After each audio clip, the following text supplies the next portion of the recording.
Alappuzha Vandanam medical കോളേജിൽ 6 വിഭാഗങ്ങളിലായി നികത്താനുള്ളത് 27 ഡോക്ടർമാരുടെ ഒഴിവുകൾ. ഗ്യാസ്ട്രോ എൻട്രോളജി വിഭാഗത്തിലുള്ളത് 1 ഡോക്ടർ മാത്രം. ചൊവ്വാഴ്ചകളിൽ മാത്രമുള്ള ഒപിയിൽ ആദ്യമെത്തുന്ന 150 രോഗികൾക്ക് മാത്രമാണ് ഡോക്ടറെ കാണാനും അവസരം. മെഡിക്കൽ കോളേജിനും എറണാകുളത്തിനുമിടെ ദേശീയപാതയോരത്തുള്ള ഏക മെഡിക്കൽ കോളേജ് ആശുപത്രിയായ ആലപ്പുഴ വണ്ടാനത്തും ഇന്ന് ചികിത്സാ സംവിധാനങ്ങളുടെ അപര്യാപ്തത തന്നെയാണ് പറയാനാകുന്നത്. 27 ഡോക്ടർമാരുടെ ഒഴിവുകൾ നികത്താനുണ്ട്. രോഗനിർണയത്തിന് നിർണായക പങ്കുവഹിക്കേണ്ട റേഡിയോളജി വിഭാഗത്തിൽ ആകെയുള്ളത് 2 ഡോക്ടർമാർ മാത്രമാണ്.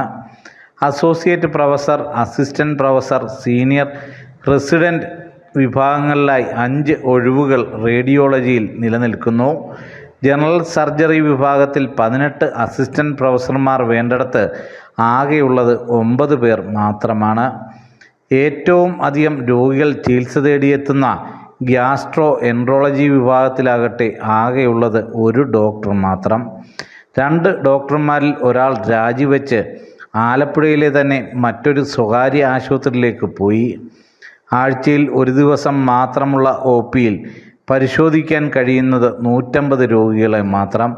300 മുതൽ 350 രോഗികൾ വരെ എത്തുന്ന ഒപിയിൽ ആദ്യമെത്തുന്നവർക്ക് മാത്രമാണ് പരിഗണന. ജനറൽ മെഡിസിൻ വിഭാഗത്തിൽ അസിസ്റ്റന്റ് പ്രൊഫസർമാരുടെ 6 ഒഴിവുകളാണ് നികത്താനുള്ളത്. ന്യൂറോളജിയിലെ 2 അസിസ്റ്റന്റ് പ്രൊഫസർമാരും രാജിവെച്ച് സ്വകാര്യ ആശുപത്രിയിലേക്ക് പോയി.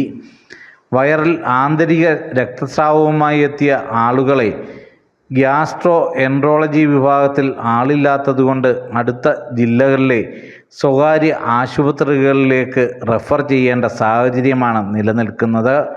ഹൗസ് സർജന്മാർ കൂടി ഇല്ലാതായതോടെ അതീവ ദയനീയമാണ് വണ്ടാനം മെഡിക്കൽ കോളേജ് ആശുപത്രിയിലെ സ്ഥിതി. ജനം, ആലപ്പുഴ.